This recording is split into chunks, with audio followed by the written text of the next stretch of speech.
C'est une secousse politique majeure qui secoue le Ghana. John Dramani Mahama reprend les rênes du pouvoir, une victoire qui ne laisse personne indifférent. Mais surtout, un changement qui reflète le ras-le-bol d'une partie du Ghanéen face à la gestion. Le nouveau président de la République du Ghana, qui s'appelle John Dramani Mahama, ce monsieur a été élu avec 56,44% des voix. Célébration éclatée dans la capitale Accra et à travers le Ghana après la victoire de John Dramani Mahama à l'élection présidentielle. Ça veut dire c'est lui qui est arrivé en tête et les résultats ont été donnés ce dimanche. L'élection présidentielle de Ghanéen a eu lieu le 7 décembre 2024. Donc, ça veut dire ce monsieur que vous voyez là, il était déjà l'ancien président de la République du Ghana à l'époque déjà. Ça veut dire c'est pas une personne nouveau, non, c'est une personne qu'on connaissait déjà. Le samedi, l'élection s'est très bien passée parce que ceux qui étaient candidats et le résultat est sorti.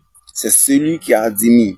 Donc, pour tous les gens qui connaissent ce monsieur, vous pensez que ça va changer quelque chose dans la géopolitique de l'Afrique de l'Ouest ou pas? Eh bien, chers amis, les rues d'Accra jusqu'à même quelques quartiers à Lomé ont bouillonné entre célébrations euphoriques et contestations amères. Ce retour de Mahama marque-t-il un renouveau ou un pari risqué pour l'avenir du Ghana?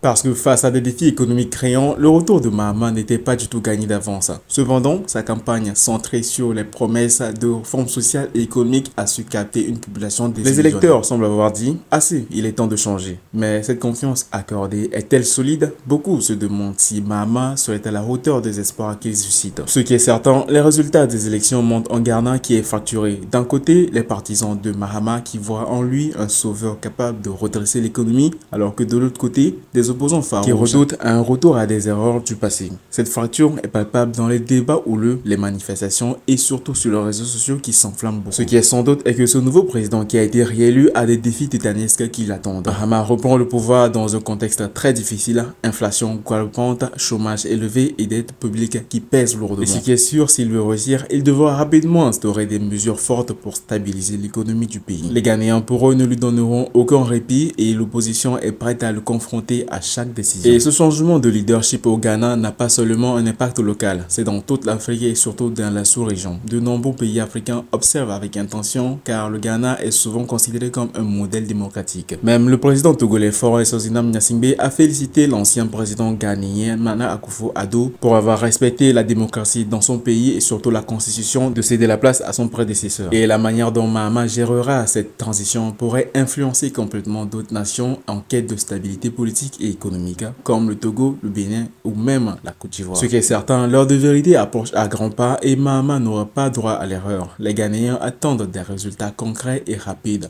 Réformes, lutte contre la corruption et le redressement économique seront scrutés à la loupe. Mais pour certains, une question demeure. Mahama peut-il vraiment changer la donne ou est-il simplement un symbole d'un système politique qui tourne en rond? Les Ghanéens entament un nouveau chapitre, mais l'histoire écrite par Mahama sera-t-il celle d'un triomphe ou d'une désillusion? Mettez-nous vos avis dans les commentaires et surtout, n'oubliez pas de vous abonner pour ne plus jamais avoir à manquer de vidéos concernant ces actualités africaines et surtout ceux concernant les pays de l'AES, le Burkina Faso, le Mali et surtout le Niger.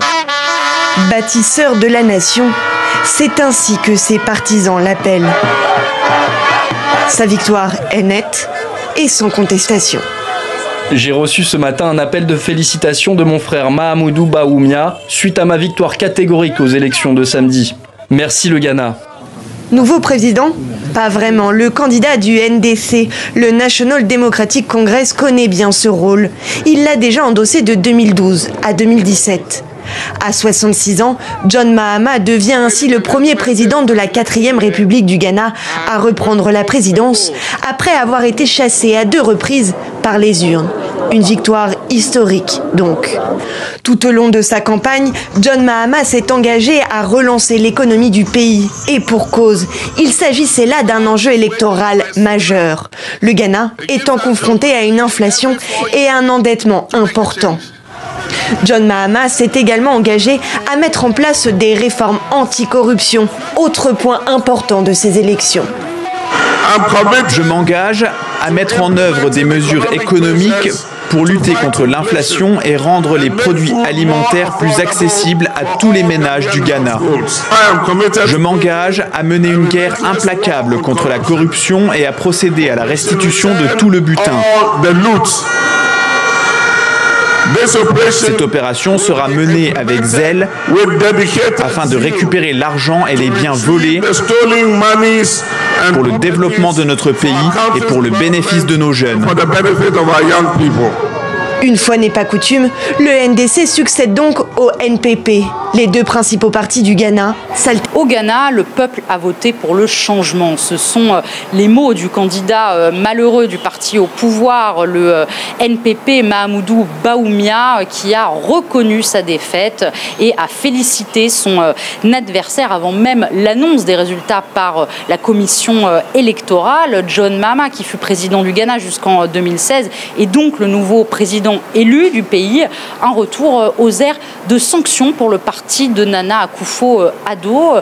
En effet, depuis 2022, le pays est plongé dans une grave crise économique qui a contraint son gouvernement à conclure un plan d'aide avec le FMI pour une valeur de 3 milliards de dollars. John Mahama avait promis, lui, pendant sa campagne, de renégocier les termes de cet accord et de mettre en place sa stratégie de 24 heures économie, un concept qui veut que les commerces et les services tournent 24 heures sur 24 pour relancer la croissance, mais également répondre à la problématique du chômage qui touche une personne sur 7 au Ghana. Alors en ce qui concerne les résultats des élections législatives, on les attend toujours, mais là encore, il semblerait que le NDC, le parti de John Mahama, soit en avance sur son concurrent.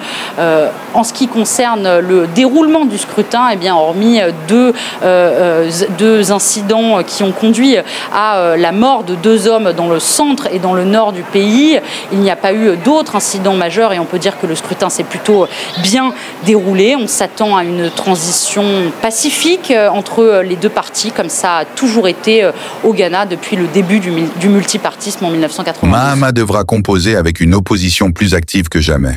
Les partis rivaux, notamment le NPP, New Patriotic Party, ne comptent pas lui accorder de répit. Ils dénoncent déjà certaines promesses jugées irréalistes et se préparent à s'opposer fermement à chaque réforme. Les premières sessions parlementaires risquent d'être électriques et Mahama devra prouver qu'il a les épaules pour affronter ces vents contraires. Un mandat sous haute surveillance. La communauté internationale suit de près le retour de Mahama. Les partenaires économiques du Ghana, comme la Banque mondiale et le FMI, attendent des signaux clairs sur la gestion de la dette et la relance économique. Quant aux pays voisins, ils espèrent que cette transition pacifique renforcera la stabilité de la région.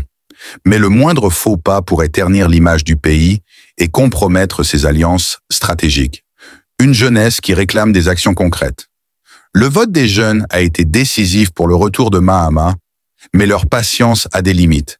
Ils attendent des réformes rapides pour résoudre les problèmes de chômage et améliorer l'accès à l'éducation et à la santé.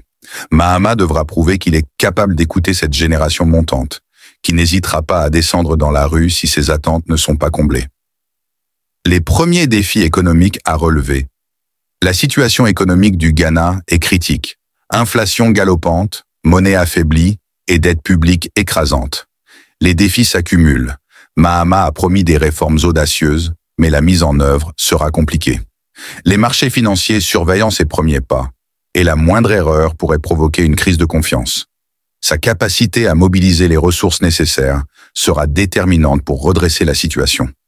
Si le retour de Mahama est un moment historique, il ouvre aussi une période de grande incertitude. Le Ghana est à la croisée des chemins, et chaque décision du nouveau président sera cruciale pour l'avenir du pays. Les Ghanéens, fatigués des promesses non tenues, veulent du changement, mais ils sont aussi conscients des défis immenses qui attendent leur leader. Mahama réussira-t-il à transformer les espoirs placés en lui en une véritable renaissance pour le Ghana, ou son mandat marquera-t-il une nouvelle désillusion? Les prochains mois seront décisifs.